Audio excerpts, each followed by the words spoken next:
नमस्कार, हाजिर है सुबह के 7 बजे प्रदेश भर की खबरों के साथ। आपके साथ मैं हूं श्वेता। शुरुआत कर लेंगे हेडलाइंस के साथ। हेडलाइंस के प्रायोजक हैं Sale City, a gift to Ranchi. Kashish की नई पेशकश Manor One, where Gurgaon meets Delhi. सह प्रायोजक X factor junior cup syrup, पूरे परिवार का हेल्थ टॉनिक हाइड्रोफॉल। क्या ढूंढ रहे हैं जनाब आप लोग? एक आसियाना है ना अपना वास्तु विहार। विश्वामित्र इंडिया परिवार हर कदम विश्वास के साथ। ऑर्थोवेट तेल और कैप्सूल में उपलब्ध। Little wings school, Krishna Nagar, Booti Mor, Ranchi. Dulux वेदरशील्ड max अपनाइए ताकि घर रहे दूर से सुंदर, करीब से सॉलिड। रांची के डुरंडा इलाके में गरजी बंदूकें, गोलीबारी में एक शख्स की मौत, एक घायल, इलाके में दहशत। बांका से निर्दलीय सांसद पुतुल कुमारी पर चला नमो मंत्र का जादू, आज होंगी बीजेपी में शामिल। राज्यसभा चुनाव को लेकर जेवीएम आज करेगा मंथन, एक दिन पहले लोकसभा चुनाव के लिए शुरू किया धन संग्रह अभियान। झारखंड जेडीयू में गुटबाजी चरम पर, प्रदेश अध्यक्ष और उपाध्यक्ष आमने सामने, शीर्ष नेतृत्व ने किया आगाह। बुद्ध की ज्ञान भूमि पर नीतीश ने लोगों को समझाया संकल्प का मर्म, विरोधियों पर तानी बयानों की तलवार। और विधायक सुनील पांडे के खिलाफ एफआईआर दर्ज, आरोप लगाने वाले पर भी प्राथमिकी। विधायक की दबंगई के खिलाफ आज भोजपुर रहेगा बंद।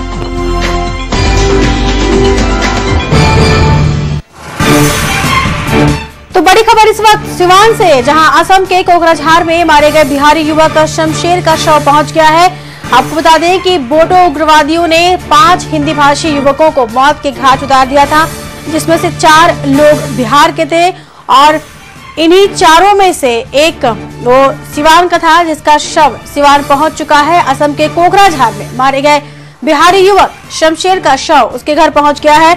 आपको बता दें कि बोडो उग्रवादियों ने 5 हिंदी भाषी युवकों को मौत के घाट उतार दिया था, जिनमें से 4 लोग बिहार के थे। तो सिवान से इस वक्त बड़ी खबर आ रही है। सिवान में उस युवक का अब शव उसके घर पहुंच चुका है, जो असम के कोकराझार में मारा गया था बिहारी युवक। इसका नाम शमशेर था, इसका शव उसके घर पहुंच चुका है। आपको बता दें कि बोडो उग्रवादियों ने 5 हिंदी भाषी युवकों को मौत के घाट उतारा था, जिसमें से 4 लोग बिहार के थे और इन्हीं 4 में से एक सिवान जिले का रहने वाला था, जिसका नाम शमशेर था। उसका शव पहुंचा दिया गया है उसके घर पर। बड़ी खबर इस वक्त यही आ रही है सिवान से। तो असम के कोकराझार में जो 5 युवक मारे गए थे, उनमें से 4 बिहारी युवक थे। उनमें से एक जो था वो सिवान का था, उसका शव घर उसके पहुंच चुका है सिवान। उस शख्स का नाम शमशेर था और उग्रवादियों ने, बोडो उग्रवादियों ने 5 हिंदी भाषी युवकों को मौत के घाट उतार दिया था, जिनमें से 4 लोग बिहार के थे। हमारे साथ जुड़ चुके हैं सहयोगी निरंजन। निरंजन, शव पहुंच चुका है अब शमशेर का, क्या घर में आप देख रहे हैं, किस तरह का माहौल? जी बिल्कुल, जो सिवान जिले के भगवानपुर थाना स्थित ब्रह्मस्थान गांव है, वहां पर शव पहुंच चुका है और वहां पर पूरा मातम की स्थिति बनी हुई है। जो हमारी अभी जो शमशेर है उस भाई से उनकी बात हुई है, हालांकि पूरा गांव मरमाहत हो चुका है, सब लोग पहुंचा है और गांव के लोग भी रो रहे हैं। जो मैंने कल एक खबर भी भेजी थी, जिसमें आप तस्वीरों में देख सकते हैं कि जो गांव के लोग हैं वो सभी लोग रो रहे हैं। लड़के की, शमशेर की मां के साथ साथ पूरा गाँव रो रहा है और पूरा गाँव सदमे में बैठा है। जी निरंजन, क्या लोगों में कहीं ना कहीं विरोध भी आप देख रहे हैं, जिस तरह से युवक मारा गया है? अब क्या इससे इस बात को लेकर कि अब सुरक्षित नहीं है, कहीं भी बिहारी है वो जो बाहर है, खासकर असम में पहले भी घटनाएं हो चुकी हैं, अब क्या मुख्यमंत्री के पास जाने का भी मन बना रहे हैं वो लोग? जी बिल्कुल, जो हमारी कल उनसे बात हुई थी, उनका ये कहना था कि हालांकि मुख्यमंत्री ने जो 2 लाख रुपए का ऐलान भी किया है, लेकिन वो 2 लाख रुपए के अलावे अगर मुख्यमंत्री के पार्टी के जदयू की जो पार्टी है उनसे अगर कोई नेता अगर उनके गांव पहुंचा होता सिंपैथी के लिए देने के लिए, तो वो लोग जरूर ये विश्वास रखते कि हमारे साथ मंत्री है। लेकिन उनका ये कहना है कि कोई गांव में नहीं आया, कोई मंत्री विधायक कोई देखने तक नहीं आया है, तो इससे वो गांव के लोग ज्यादा आक्रोशित है और मुख्यमंत्री के जो पटना जनता दरबार है उसमें भी मिलने की कोशिश करेंगे ये लोग। जी निरंजन, यहाँ एक बात जानना चाहेंगे आपसे कि क्या वो युवक वहां पर कुछ काम करता था, अपने घर में पैसे भेजता था, वहां कमाता था कोकराझार में? नहीं जी, वो दरअसल में युवक जो है शमशेर अपने बहन के यहाँ, उसकी बहन की दादी का इंतकाल हो गया था, जिसके वजह से वो वहां गया हुआ था। इंतकाल में वो शामिल होने जा रहा था, शिरकत करने जा रहा था, लेकिन कोकराझार में जो असम के तेजपुर वो जा रहा था, लेकिन कोकराझार में ही पहले ही उसके साथ ये घटना हो गई। लड़का BSc फर्स्ट ईयर का छात्र था सिवान का। जी चलिए, बहुत बहुत शुक्रिया निरंजन इस तमाम जानकारी के लिए आपका। तो सिवान पहुंच चुका है शमशेर का शव और अब घर का पूरा गांव ही मातम में डूबा हुआ है। अब सब मन बना रहे हैं कि मुख्यमंत्री के जनता दरबार भी जाएंगे, मिलेंगे और आगे की कार्रवाई के लिए बात करेंगे ताकि असम सरकार से बात कर सके बिहार सरकार।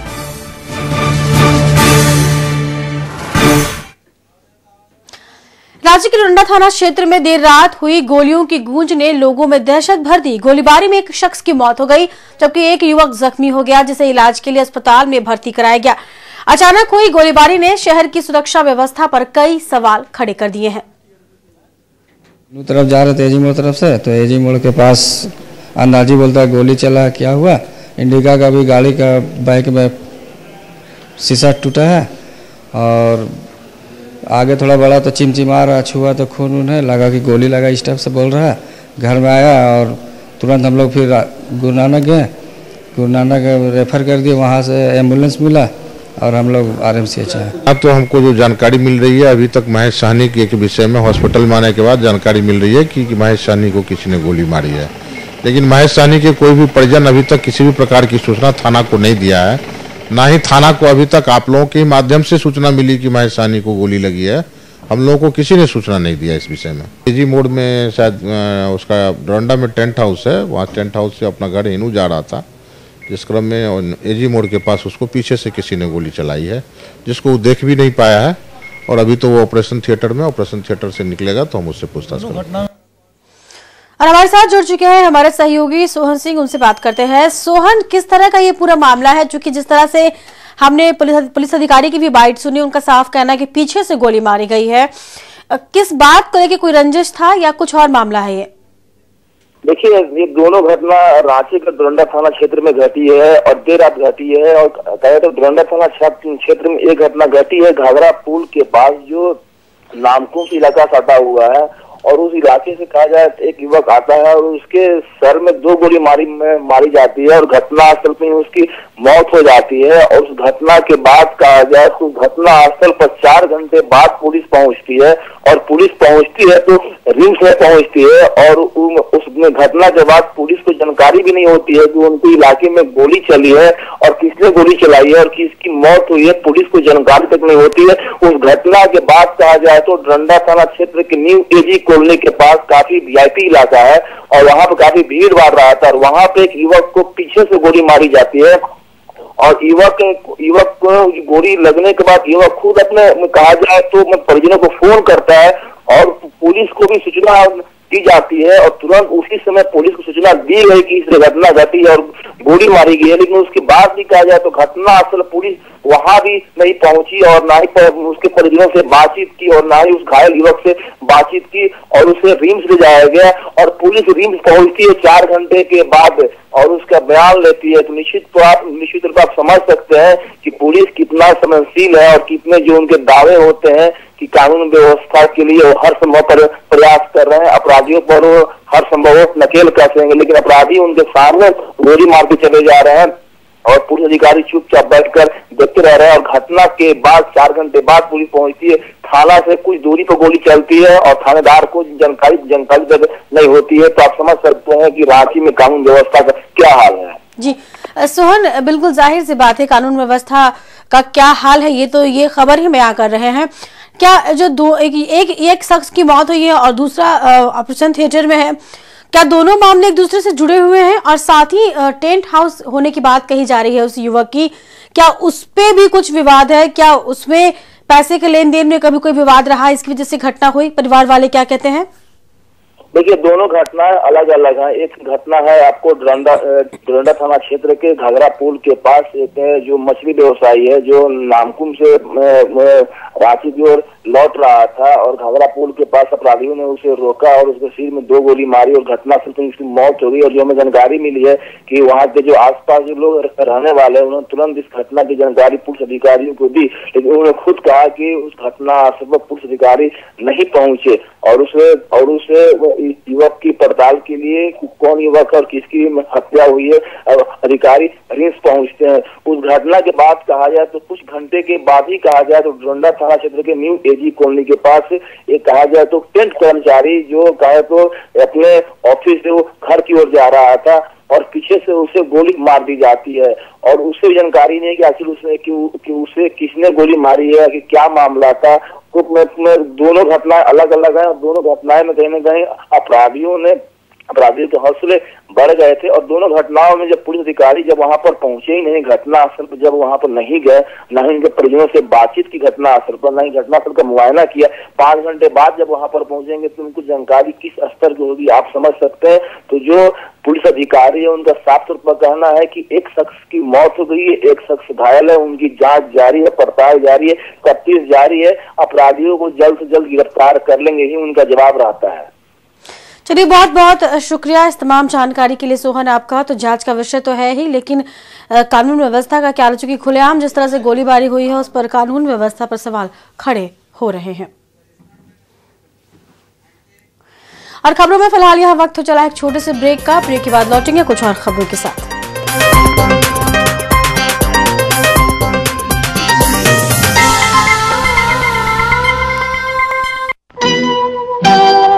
शून्य हो या संसार का पहला गणतंत्र, बुद्ध का ज्ञान हो या महावीर का मंत्र, पहले सम्राट से पहले राष्ट्रपति तक बिहार ने इतिहास में बहुत कुछ जोड़ा। आइए देख लें इसका आतिथ्य भी थोड़ा।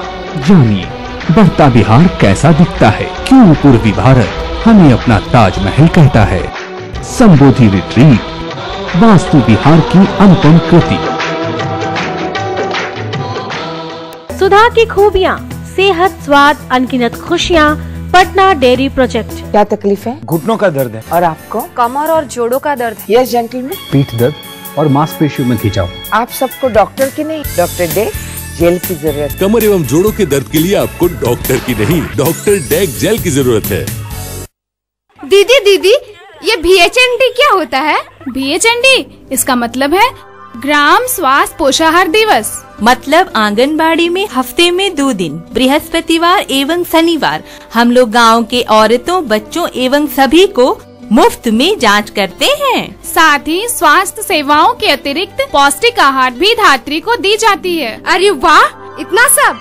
तब तो हम जाते हैं और अपने टोला का सबको जमा करके लाते हैं। VHND का लाभ उठाओ, माँ बच्चे को आंगनबाड़ी लाओ। First multi speciality dental clinic अब झारखंड में। लेजर द्वारा दांतों का उपचार, बच्चों के लिए पीडो चेयर और kid zone, digital X-ray with RBG, teeth and pearl, advance dental care without tear. Free admission open for session 2014-15, baby pre nursery to standard 3। Well educated and experienced teachers, homely caring, transport facility, little wings school, Krishna Nagar, Booti Mor, Ranchi. खून बढ़ाए, शक्ति दे, सौंदर्य निखारे, पूरे परिवार का health tonic हाइड्रोफॉलविन। कुछ ऐसा हो जो बनाए आपके दिन को शुभ,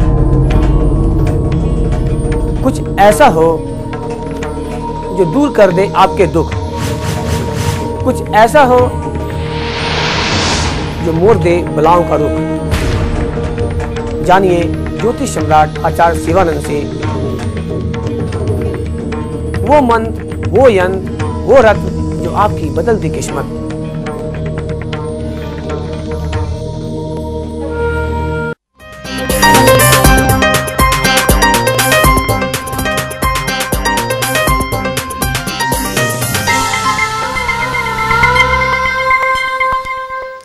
तरारी के जेडीयू विधायक सुनील पांडे की दबंगई का मामला तूल पकड़ता जा रहा है। आरोपियों पर कार्रवाई की मांग को लेकर राष्ट्रवादी किसान संगठन ने आज भोजपुर बंद का आह्वान किया है। इस बीच बंद की चुनौतियों से निपटने के लिए प्रशासन ने भी अपनी तैयारी पूरी कर ली है। भारतीय राष्ट्रवादी किसान संगठन कल का भोजपुर बंद का आह्वान किया है शांतिपूर्ण से। हम अपने सारे किसान परिवार से बोलेंगे कि किसी अप्रिय घटना का प्रयास न किया जाए।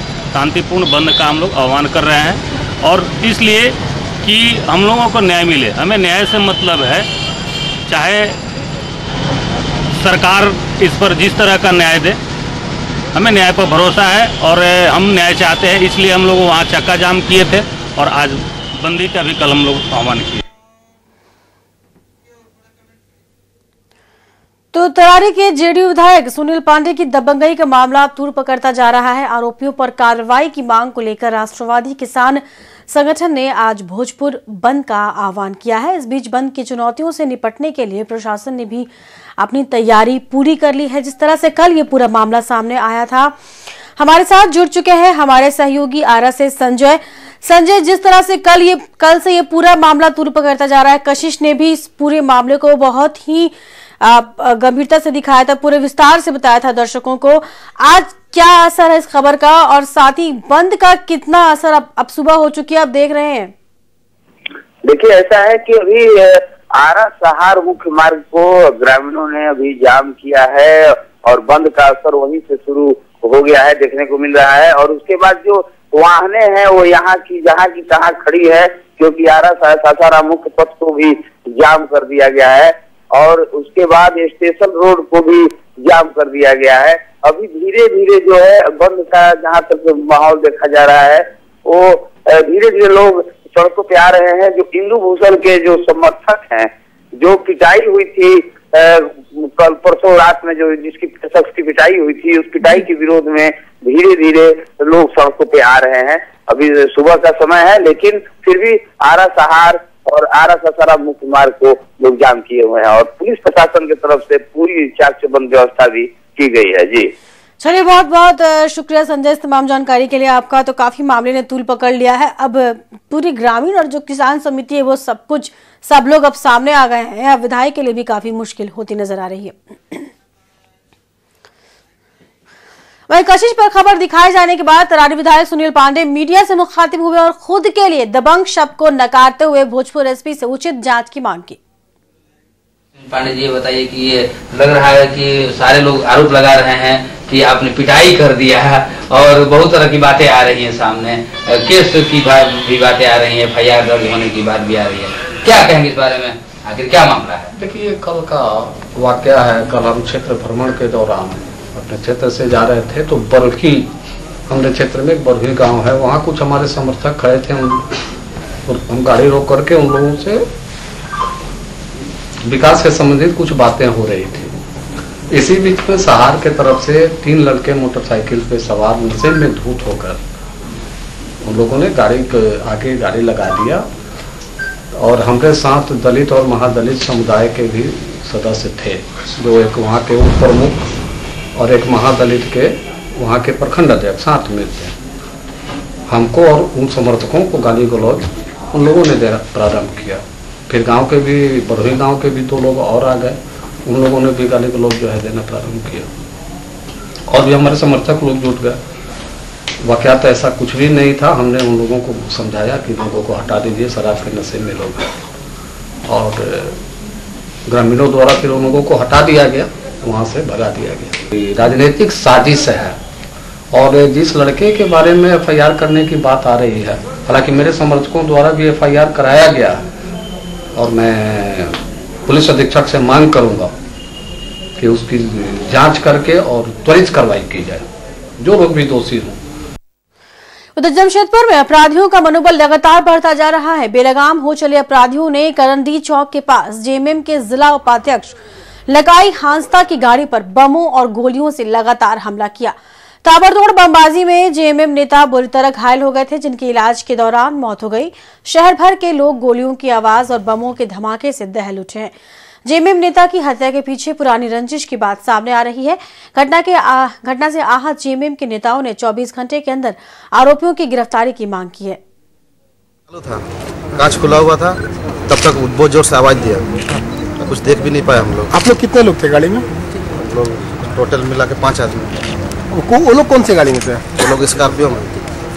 और बम कैसे फेंका? क्या गाड़ी में ग्लास के अंदर फेंका कि बाहर से मारा? गिलास उस साइड वाला सिर्फ खुला हुआ था, बाकी बात सब मतलब बैठ सब गाड़ी में लोग सब बैठे हुए थे। पहचान पाए थे कौन था? पहचान गाड़ी देख पाए सारा लोग का। और क्या पहले से नंबर वगैरह नोट किए थे कुछ? नहीं सर, तो बस्ती का गाड़ी है, उसको तो जानते हैं हम। अच्छा जानते तो उसको भी पहचानते हो जो बम मारा हो? जी। क्या हमजा जो है तो अपना कुछ साथियों के साथ इधर करंडी चौक में चाय पी रहे थे, तो चाय पीते वक्त किसी ने बम जो नाम बता रहा है क्या उस पर 3 नाम जो बताया जा रहा है, एक डॉक्टर टूडू के बारे में बताया जा रहा है। जांच चल रहा है। हमारे साथ जुड़ चुके हैं हमारे सहयोगी मनोज, उनसे जानकारी लेते हैं। मनोज, मामला क्या तस्वीर साफ हो पाए कि आखिर किस तरह का ये मामला था, जिस तरह से अब जेएमएम नेता की मौत भी हो चुकी है इस पूरे मामले पर? जी श्वेता, मैं बता दूं कि बीती रात जो है परसोडी थाना अंतर्गत करंडी चौक पे लखाई हांसदा एक कार्यक्रम से वापस होकर अपने घर जा रहे थे, तभी एक रेड कलर की स्कॉर्पियो और स्कॉर्पियो आने के बाद इनकी गाड़ी को ओवरटेक किया। उसके बाद सीधे इनके गाड़ी पे बम से हमला कर दिया, लेकिन इनकी गाड़ी के दाहिने साइड में आगे बैठे, बाएं साइड में आगे बैठे हुए थे और इनकी पीठ पे बम लगी। उसके बाद आनंद फानंद में टीएमएच उनको इलाज के लिए भर्ती करा दिया गया, जहां इलाज के दौरान इनकी मौत हो गई है। लेकिन सबसे अहम बात यह है श्वेता की पूरा मामला जमीनी विवाद को लेकर देखा जा रहा है, क्योंकि इससे पहले 1 माह पहले लखाई हांसदा जेल से बाहर निकले हैं, क्योंकि जमीन विवाद में वो जेल में गए हुए थे। मारपीट का भी मामला इन पर था और इनके साथ इनके पड़ोस के रहने वाले एक डॉक्टर है, उनके साथ जमीन को लेकर विवाद हुआ था। जेएमएम के जो कार्यकर्ता है, स्थानीय कार्यकर्ता है, उन्होंने 24 घंटे की मोहलत दी है जिला प्रशासन को और कहा है कि 24 घंटे में अगर अपराधी नहीं पकड़े गए तो लोग सड़क पर उतरेंगे, जमशेदपुर को भी ये लोग बंद कराएंगे। जी मनोज, क्या आज मुख्यमंत्री भी जा सकते हैं अब नेता के परिवार को सहानुभूति देने के लिए? जी ऐसा कयास लगाया जा रहा है कि मुख्यमंत्री से रात में बात करने की लोगों ने कोशिश की है, क्योंकि रमेश हांसदा जो है वो जिला अध्यक्ष है और मुख्यमंत्री हेमंत सोरेन से रमेश हांसदा का काफी नजदीकी है और रमेश हांसदा और जिनकी मौत हुई है लखाई हांसदा, उनके परिवार के लोग हैं। इन लोगों ने मुख्यमंत्री को भी कल रात को इन्होंने कह दिया था कि ये घटना घटी और मुख्यमंत्री संभवतः उम्मीद जताई जा रही है कि मुख्यमंत्री आ सकते हैं, लेकिन अभी तक कोई आधिकारिक सूचना नहीं मिली है। जी चलिए, बहुत बहुत शुक्रिया इस तमाम जानकारी के लिए आपका मनोज। तो फिलहाल बमबाजी हुई है और जेएमएम नेता की इसमें मौत हो गई है इलाज के दौरान। और खबरों में फिलहाल वक्त चला एक और छोटी सी ब्रेक।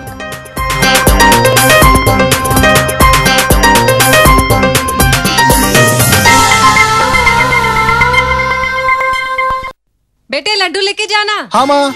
गल्फ नौकरी करने जा रहे हो, वहाँ के कायदे कानून के अनुसार रहना। बेटे सब ठीक तो है ना? हाँ बाबा हाँ, मैंने प्रवासी भारतीय कार्य मंत्रालय के टोल फ्री नंबर 1800113090 पर फोन करके पूरी जानकारी ले ली है। एजेंट रजिस्टर्ड है या नहीं, किन कागजातों की जरूरत पड़ेगी, फीस क्या होगी वगैरह वगैरह। अब मैं तुम्हें बेफिक्री से भेज सकता हूँ और मैं भी बेफिक्री से जा सकता हूँ बाबा। 1800113090 मुझे भी याद हो गया है। प्रवासी भारतीय कार्य मंत्रालय, भारत सरकार। माँ गंगा अब कर रही पुकार, आओ भागीरथी करो उद्धार। विश्व कल्याण के लिए जगत वंदनीय जगत जननी माँ गंगा को प्रसन्न करने के लिए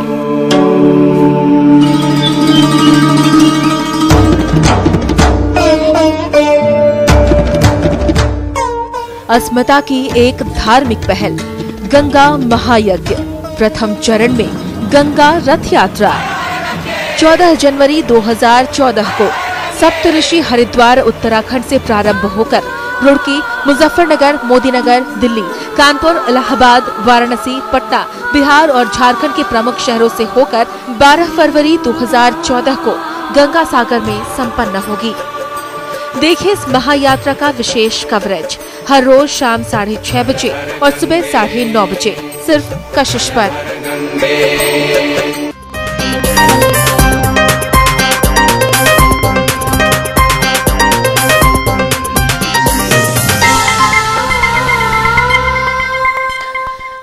चरखों से उम्मीदों के धागे बनाते रहे, धागों से होती रही सुनहरे सपनों की बुनावट।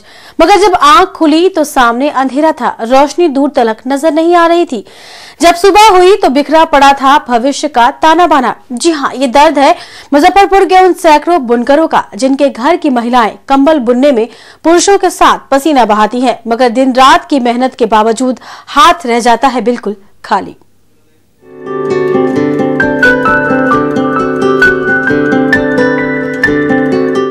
मुजफ्फरपुर का मैदापुर मानव सोनपुर गांव, जहां बिना रुके लगातार चलता जा रहा है चरखा,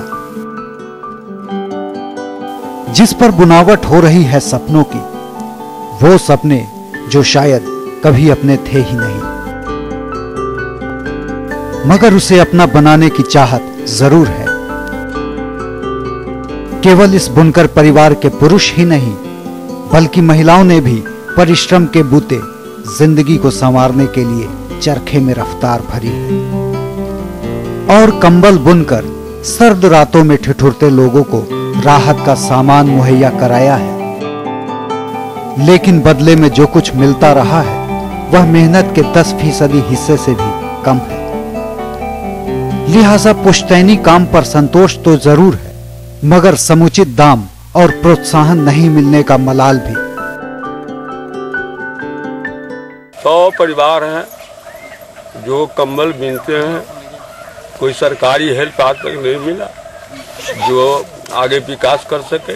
किसी तरह परिवार गुजारिश कर लेता है, अभी तक बैंक से या किसी संस्था से लोन नहीं मिला या न मदद मिला। चरखे में भेड़ के बाल को धागे की शक्ल दी जाती है। एक लंबी प्रक्रिया से गुजरने के बाद धागा कंबल में तब्दील हो जाता है। कंबल की कीमत 500 रुपए से 2000 रुपए तक आंकी जाती है, मगर लाभांश जो मिलता है वह इस बड़े परिवार की जरूरतों को पूरा करने में नाकाफी साबित होता है। करीब 100 लोग इस रोजगार से जुड़े हैं। खास तौर पर महिलाएं इसे बढ़ाने में भरपूर योगदान दे रही हैं, इस उम्मीद में कि शायद मेहनत अपना रंग दिखाए। लेकिन अब तक मिली निराशा ने कभी चैन से सोने नहीं दिया। 200 रुपया बेचिए, 4-5 पानी से खरीद के अपन खा रहा है। ये कमर बनाने में कितना समय लगता होता है? 1 आदमी कर रहा है और बाद में तो पैसा न है तो यही तनी मनी अपन करैया घर चलवैया। शुरू से सास हम सबके कला ससुर तेकरा बाद हम सब कैली। इनमें बहुत प्रॉफिट हमरा सबके न है, लेकिन मेहनत बहुत ज्यादा है, मजदूरी के चलते हम सही से करैले। बेशक इरादे फौलादी हैं, मेहनत पर पूरा भरोसा है, अपने चरखे पर यकीन है, मगर जिस सरकारी सिस्टम से उम्मीद बंधी थी वह अब तक इनकी झोली में सिर्फ उपेक्षा से बोझिल निराशा ही डालता रहा है। लिहाजा ये भले ही कंबल बुन लेते हैं, मगर सपनों की बुनावट में बार बार आशाओं की डोर टूट जाती है। यही इनकी पीड़ा है। कशिश के लिए मुजफ्फरपुर से संदीप वर्मा। तो इन खबरों के साथ ही प्रदेश पल पल में फिलहाल इतना ही। मुझे दीजिए इजाजत। नमस्कार।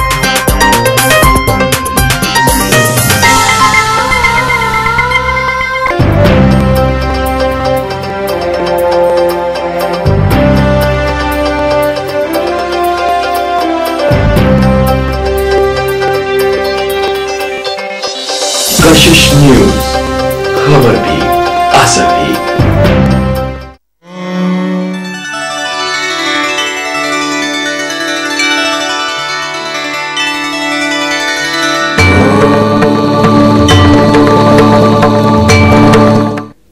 नमस्कार, मैं हूं आसिया। कहते हैं कि भाग्य पर किसी का वश नहीं चलता, लेकिन ऐसा कहते वक्त भी हमें ये पता नहीं होता कि हमारे भाग्य में आखिर लिखा क्या है।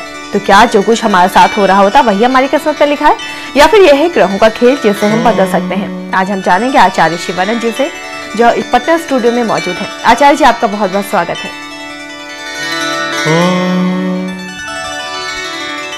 सारे दर्शकों को मेरी शुभकामनाएं।